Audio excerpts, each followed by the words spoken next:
Goeiedag en baie welkom by nog 'n episode van Kerk Slim. My gas vandag is Dominee Thomas Dreyer. Hy is predikant by die gemeente Waalpadrand, die hervormde gemeente Waalpadrand, ook bekend as die kerk at Menlyn Main. Ek verwelkom hom vandag hierso en ons gaan baie spesifiek ook praat vandag rondom pop-up bediening. Miskien het jy al daarvan gehoor, miskien is jy net nuuskierig en ons hoop ons kan vandag vir jou meer vertel oor wat pop-up behels en waar jy dalk by so 'n pop-up erediens kan inskakel. So baie hartlik welkom by vandag se episode van Kerk Slim.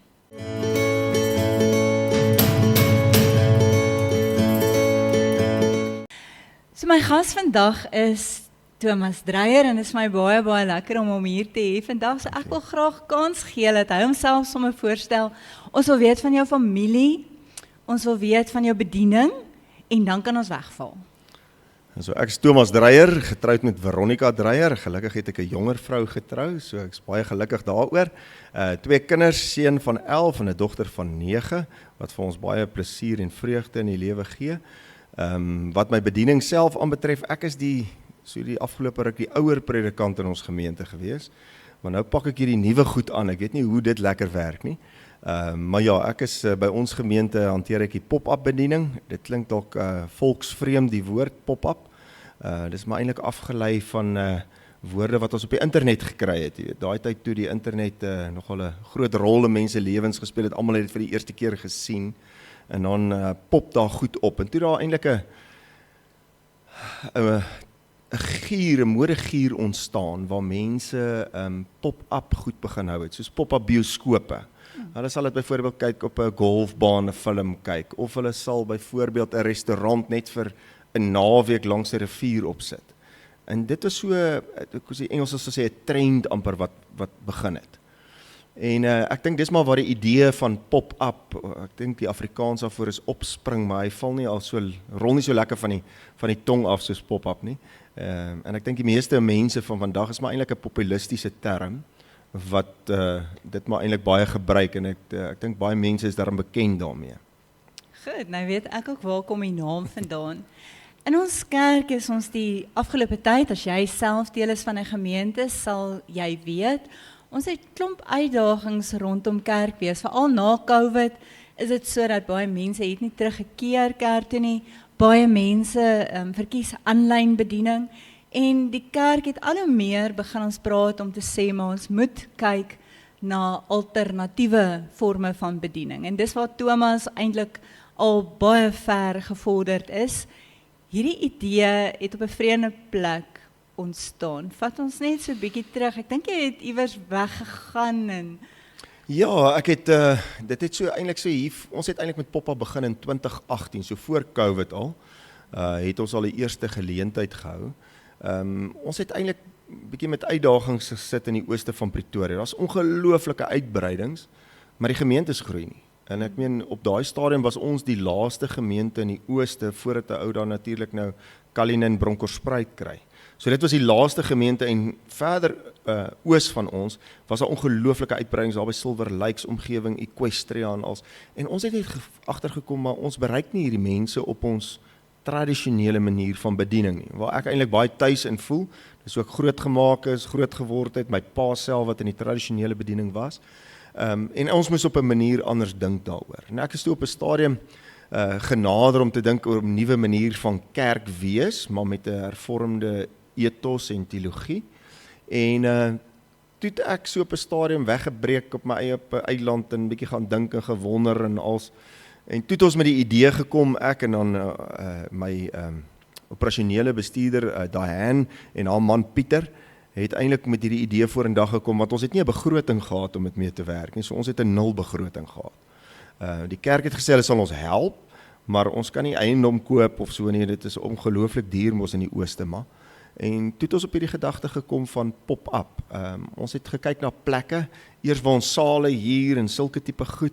Toe dink ons maar, dit gaan nog steeds te duur uitwerk vir ons begroting.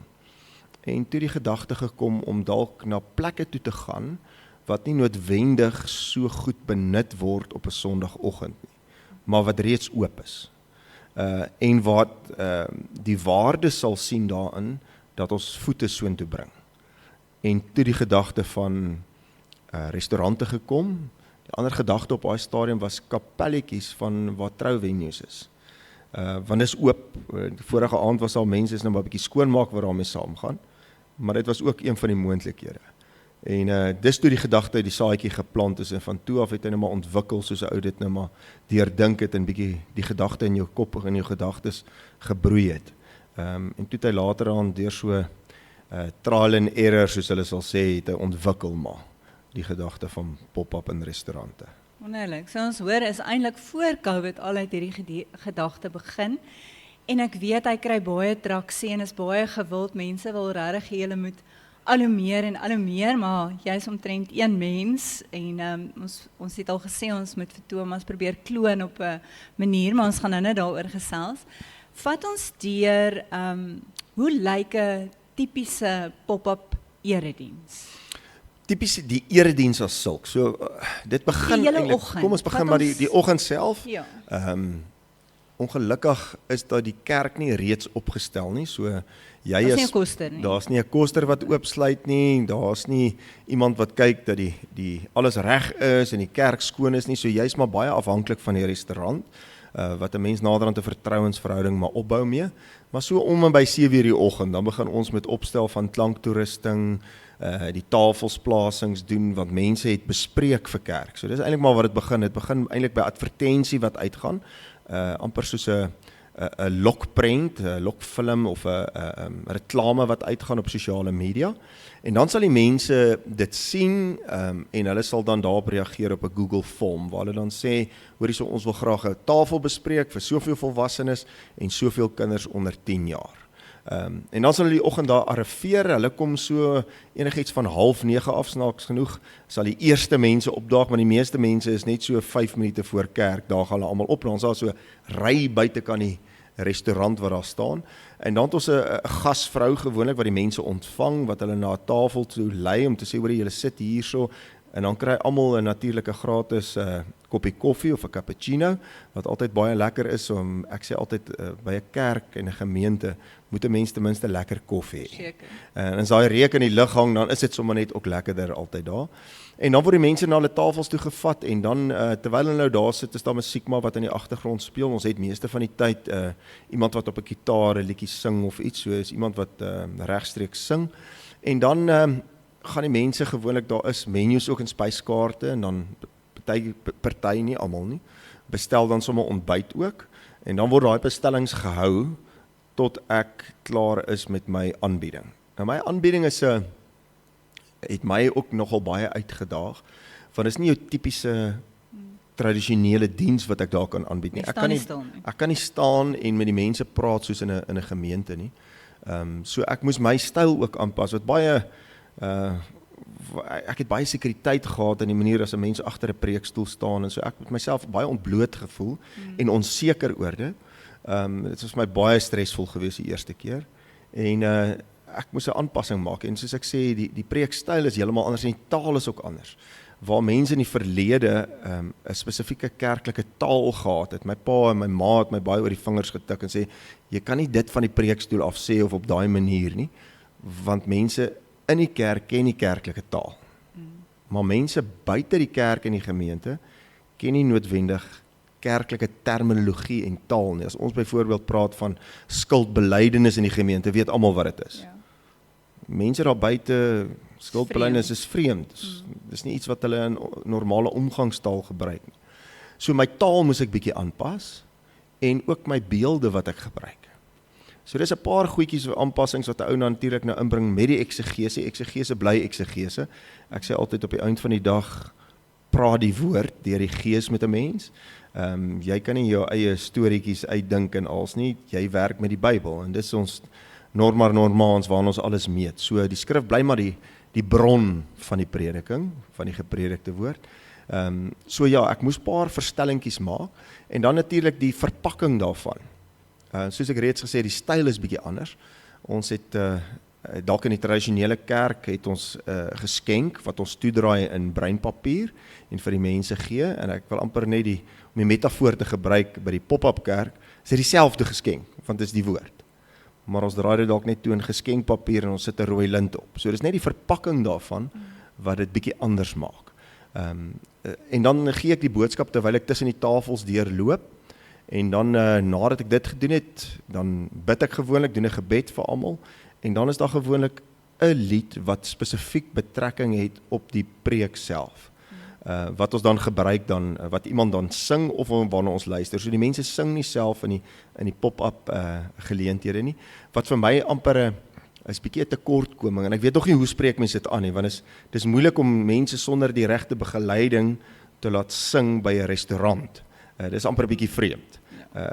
Die hele gedagte in elk geval van pop-up is vreemd, dalk is dit nie so vreemd nie as 'n mens dit net probeer. Maar dis maar die verloop van 'n diens. En dan terselfdertyd in daai tyd het ons die kinderbediening. Nou die kinderbediening werk soos, ons het gewoonlik 'n student of 'n laerskoolonderwyseres of iets wat dit aanbied, 'n persoon. En daai preek van hulle of aanbieding, is presies geskoei op die preek wat die ouers kry. So dit is presies dieselfde tema wat gehardloop word, gewoonlik ook dieselfde boodskap, selfde teks. Partykeer as dit 'n abstrakte teks is, sal ons dalk net 'n ander teks kies wat daarby pas, wat 'n beter metafoor vir dit het, 'n meer konkrete metafoor vir die kinders, en dan deur 'n middel van leerervaring sal hulle dit hanteer, maar hulle lees ook die teks en also.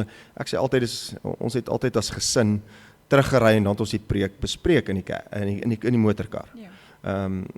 Nie net daai vraag, wat het jy gehoor nie, dan toets jy 'n paar of jy geluister het, maar fisies vrae gevra oor, ek verstaan dit nie lekker nie of dit, en nou die ouers die geleentheid om eintlik nogal met die kinders interaktief te gesels oor wat hulle gehoor het en wat hulle beleef het, en hulle het bietjie dieper kennis amper van die teks op 'n dieper vlak as wat die kinders dalk bietjie op 'n meer konkrete manier het. En dan sal die mense na die diens, as ek klaar gebid het en ons klaar na die lied geluister het, dan sal hulle byvoorbeeld nou die kos uitbring wat Diane byvoorbeeld reël, sy is die operasionele beampte, so sy sal sorg dat die kombuis stil is en die koffiemasjien nie te veel geraas maak nie, want dit is maar in die wêreld waar ons sit. En dan sal sy sorg dat die kos daarom warm uitkom op die regte tyd vir almal. So dis so in kort, so voelvlug maar oor die verloop van ons So dis nie vir jou steurend, jy is besig om te preek, daar's alles in daai tyd word rustig gehou, maar ek wil gou vra, hoe het jy dit ervaar om koneksie te maak by mense wat nou sit by tafels, jy beweeg, wat is daai koneksie wat jy voel jy? Dit is nogal 'n interessante ding gewees. Ek het van die begin af geweet my styl gaan moet verander. Omdat ek nie so baie oogkontak met almal kan maak die heeltyd, soos in 'n gemeente, as ek sit en kyk en ek praat met u, sal ek my oë van links na regs na die gemeente beweeg, sodat ons oral oogkontak het. Maar in daai opset is my rug baie keer na mense gedraai. Ek kan nie altyd vir hulle kyk, maar ek probeer vir almal kyk op 'n stadium. En toe besef ek, as ek van 'n teks gebruik maak terwyl ek preek, verloor ek daai kontak. Want ek het reeds min kontak. As ek nou nog afkyk ook om my preek vir die memorisering daarvan, dan verloor ek daai kontak wat ek met die mense het. Ja. So ek moes myself aanleer om my preek uit my kop uit te leer voor die Sondag. Wat vir my baie moeilik is, iemand soos ek sukkel nogal baie met so iets. Maar dan moet ek hom uit my kop uit leer, en ek moet sê, dit het 'n ongelooflike impak gemaak met my interaktiewe koneksie amper wat ek met mense het. So die oogkontak is daar, en ek het nie nodig om af te kyk nie. Wat ek wel doen is, as ek uit die Bybel uitlees, die skriflesing, sal ek van 'n iPad aflees of iets, maar dan dat die mense kan sien, ek lees fisies die teks. My ma het altyd daar by die klasspreke vir ons gesê, as jy lees uit die Bybel en mense weet jy lees, dan vertrou hulle dalk die woord ook bietjie beter, dit kom daarom uit 'n geskrewe dokument uit. So dis maar altyd wat ek probeer die leesgedeelte altyd lees, maar die res van die tyd probeer 'n ou op 'n manier oogkontak maak met die mense. Jy het hulle dalk net vir 'n paar sekondes, maar in daai paar sekondes moet daai persoon voel, jy kyk vir hom of haar in die oë en jy praat met hulle. En om dit te vermeerder, die frekwensie daarvan, moes ek die teks wat ek gebruik om van te preek wegvat. eintlik jouself speen. Ek weet Thomas gebruik uit homself gedwing om geleer, Mind Palace geleer juis om dit te doen. Ek probeer dit ook baie keer, maar ek kom net tot by die eerste vertrek in my huis en dan vergeet ek die res. Maar ek probeer sy metodes so 'n bietjie volg, maar dit help nogal baie. Kom ons sê vir mekaar eerlik. Pop-up is nie vir almal nie. En dis oukei. Verseker nie. Pop-up is 'n behoefte wat ons aanspreek. Ek wil nie sê dis die enigste behoefte nie. Daar's baie daar buite. En ek dink in ons gemeente het ons dit ook besef. Ons het mense wat tradisioneel lojaal is. Hulle gaan altyd daar bly. Gaan nie verander nie, hulle is gemaklik daarmee. Ons wil hulle nie weg van die kerk afrokkel nie. Dis die laaste ding wat ons wil doen. Maar ons het agtergekom tussen die tradisionele kerke, beklei almal oor hierdie paar skapies wat daar is. En in die tussentyd is daar 'n klomp skape wat in die weivelde daar buite loop. Ons wil almal hierdie wat in die krale is net anders verdeel in die krale as mens nou die beeld kan gebruik. En daar buite loop 'n klomp skape in die veld.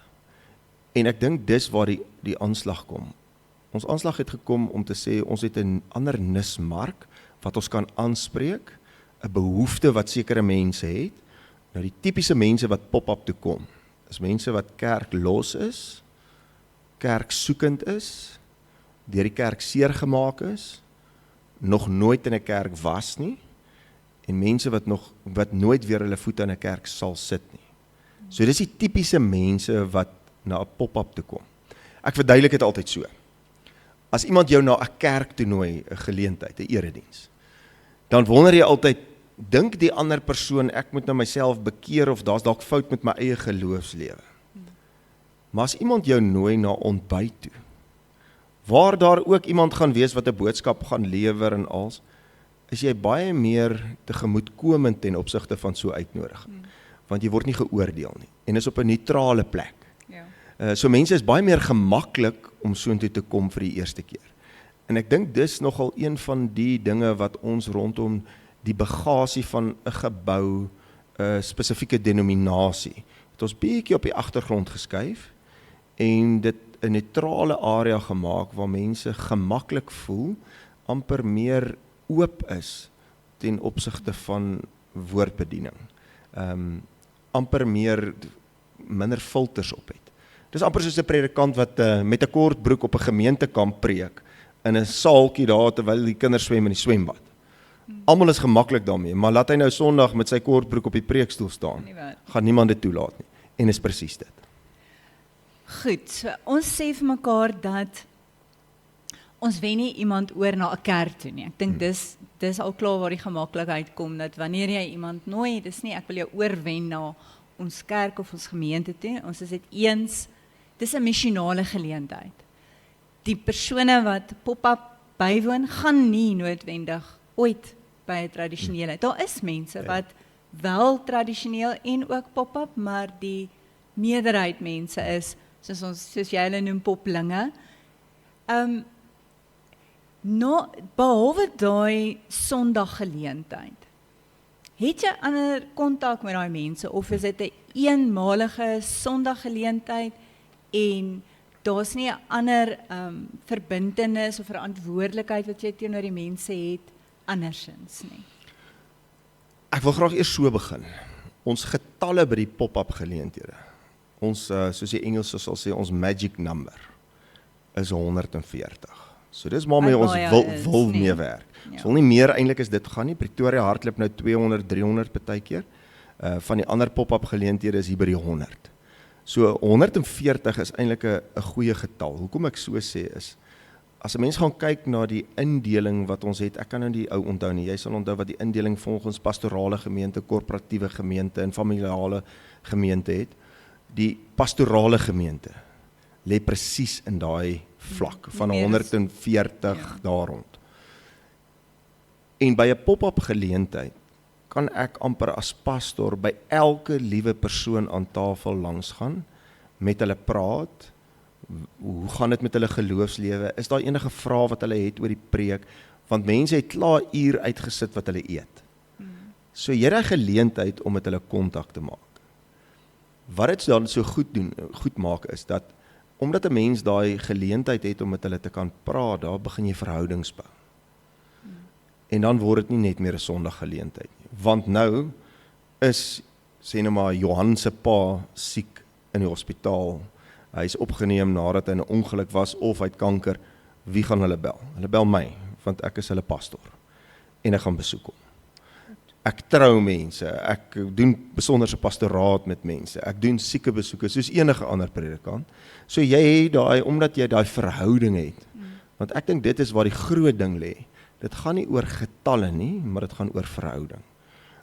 En ek dink dis waar die groot verskil is. En dis hoekom ons wil eintlik daai getal nie eintlik groter as 150 nie, want ek het agtergekom, sodra dit groter begin word, raak dit moeilik om by almal uit te kom by so 'n geleentheid. Die kapasiteit raak net, die ratio, is net nie moontlik. So ek dink aan mense hoor dat dit doeteenvoudig nie net 'n Sondag erediens is nie, maar dat voortspruitend daaruit is daar baie pastoraat, sieke pastoraat, en selfs baie troues, mense wat skielik ook wil hê met hulle trou, so jy is baie besig, wat dit ook aanbetref.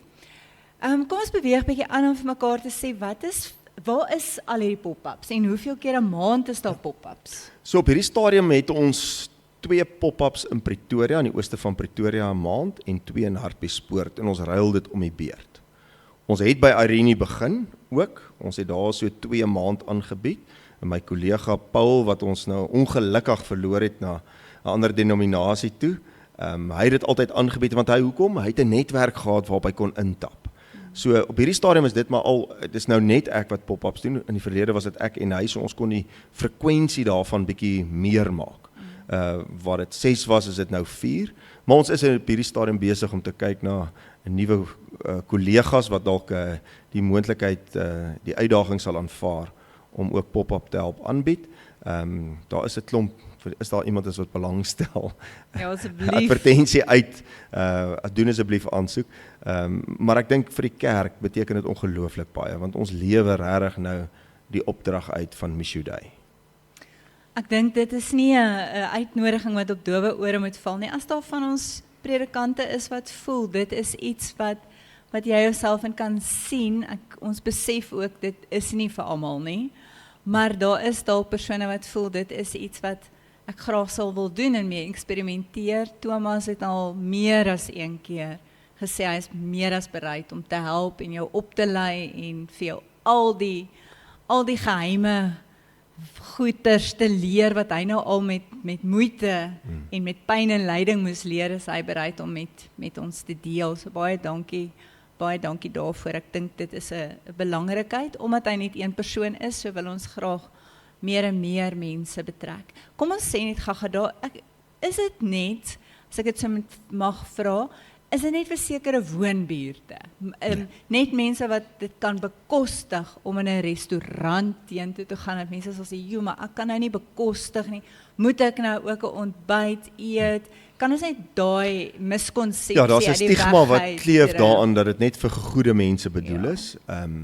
Daar's seker so 20% omtrent van elke pop-up geleentheid, is daar mense wat nie ontbyt eet nie.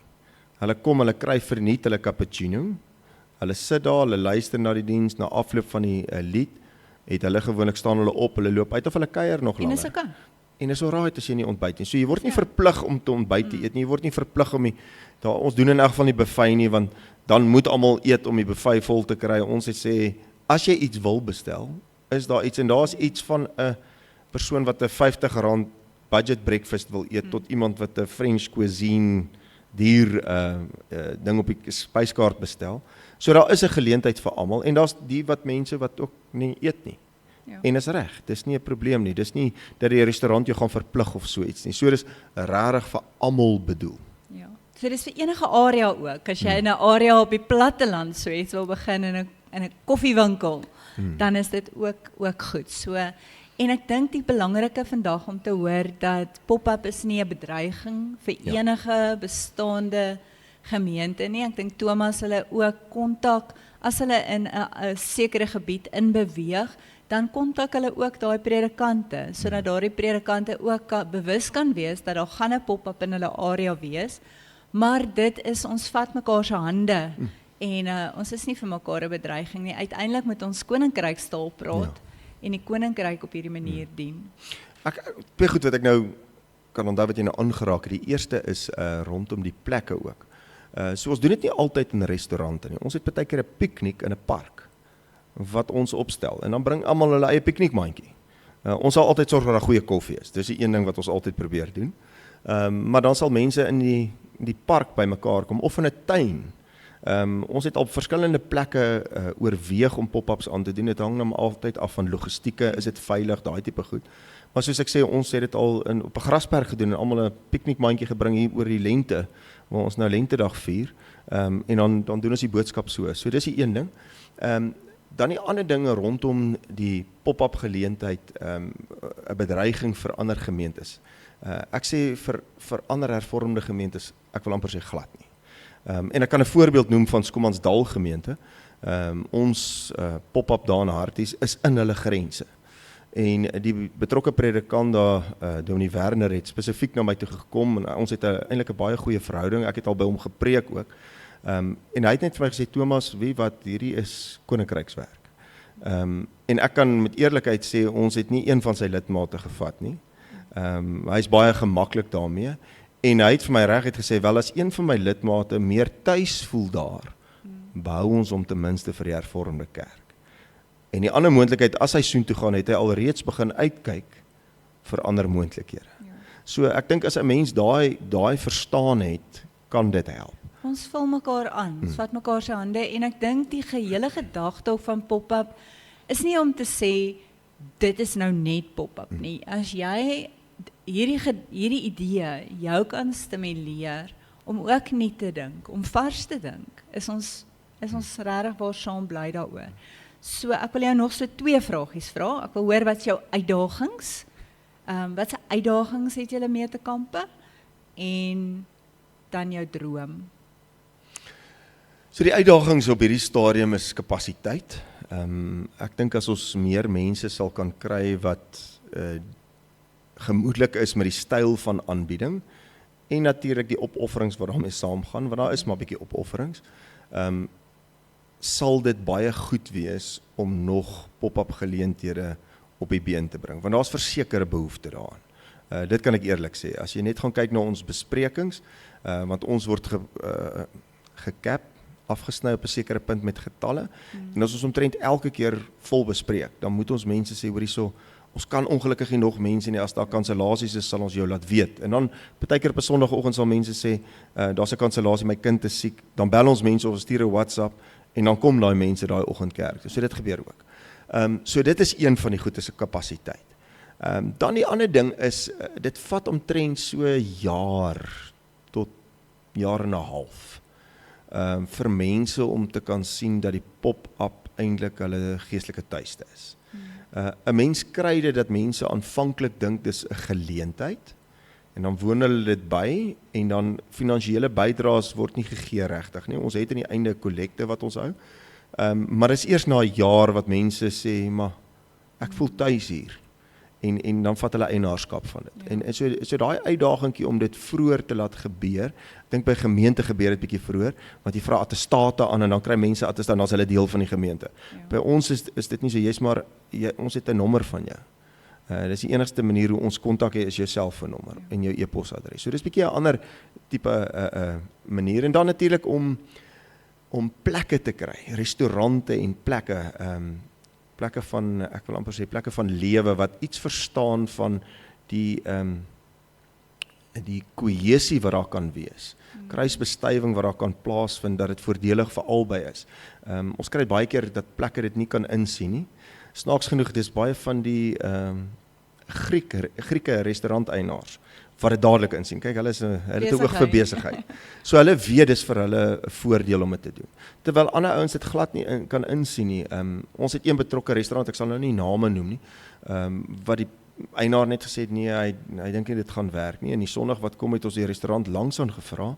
En daai Sondag het hy kom kyk wat aangaan by die restaurant, waar hy restaurant was chock-en-blok gesit. En hy het niemand gehad wat daar by hom gesit het nie. En ek dink dit is om daai idee net by mense te laat posvat.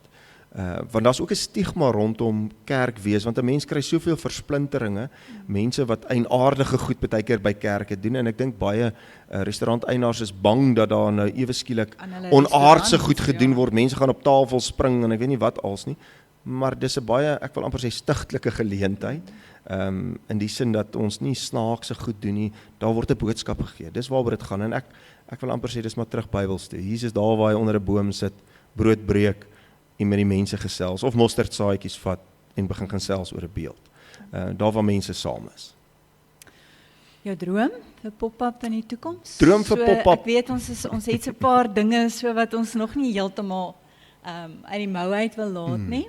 Ek dink 'n droom vir my sou wees, en dit gaan nie oor my nie, dat die pop-up, indien dit nog die behoefte aanspreek, dat daar meer pop-up sal oppop, orals waar daar 'n behoefte is vir dit. En dit kan enige iets van 'n stedelike gemeente wees tot 'n plattelandse gemeente.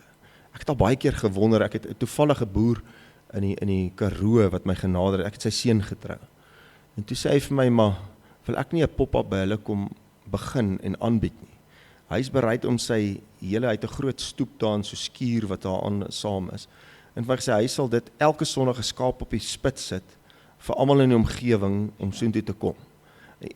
En dis tipies daai spontaniteit waarmee dit groei. So daar's baie energie wat kan loskom. En my droom sal wees dat die kerk as geheel iets van hierdie, ek wil amper sê, lewe, iets van hierdie manna kan raak sien. Geleentheid. Want dit is daar buite. Dit kort net 'n bietjie energie om losgemaak te word, en die beste beeld, ek het so ruk terug 'n klein artikeltjie geskryf oor die springmielie effek. Dit kort net die regte hoeveelheid hitte en die regte omstandighede vir daai klein bietjie stysel wat binne in daai mieliepit is, om uit te spuit amper en die popcorn die manna te vorm. En ek dink as ons dit net kan insien en mense se koppe kan skuif, want dit is maar paradigma skuif, 'n nuwe manier van bedien. Nie noodwendig verkeerd nie, net 'n ander manier van bedien. En dat ons kan ruimte skep vir mekaar daarin, dink ek, sal dit goed wees vir die kerk. Dis 'n boodskap van hoop. Ons kyk so baie keer vas in ons tradisionele kerke, en ons weet ons tradisionele kerke trek meesal swaar. Die punt wat ons vanoggend ook net vandag moet hoor, is dat mense het nog steeds 'n behoefte aan die woord, aan die Here, aan die boodskap van hoop. Dalk miskien, soos Thomas nou gesê het, net 'n bietjie anders verpak. En as ons as gelowiges as kerk daai geleenthede kan raak sien, wat hy ook sopas gesê, dit is 'n ander manier van bediening. So is daar ook ander. En ons is kreatiewe mense. Ons moet net daai kreatiwiteit kans gee om te pop. Dit gaan dalk iets anders wees vir jou, maar die kerk gee vir ons daai spasie, daai ruimte, dat ons regtig waar ons kreatiwiteit sal laat vlerke gee. Die Here is tog 'n kreatiewe God. Hy is nie beperk tot een vorm van bediening nie. So hierdie maak ons baie opgewonde. Thomas, al gaan almal nie nou pop-up aanbieders wees nie, is tot dalk iets anders, en is ons gestimuleer om nie te dink. Maar baie dankie. Dankie. Ek weet dat dit van jou af persoonlik baie vat, van jou gesin af baie opoffering vat. Vir Veronica staan agter jou en langs jou en saam met jou doen sy hierdie, sy staan ook saam met jou vroeg op. En dis nie 'n gewone erediens waar almal hier 11:00 al by die huis is nie. Julle kom eers hier by 1:00 in die dag by die huis, soos wat jy met almal moes genetwerk het na die tyd. So dit vat baie. Dit is 'n groot opoffering, maar baie dankie dat jy die moed en ek weet ook daar's baie keer teenkanting, maar dankie dat jy gehoorsaam is en dat jy vir ons 'n inspirasie ook is. Baie dankie. Baie dankie. Ek waardeer die voorreg om hier te wees vandag, hoor. Baie dankie.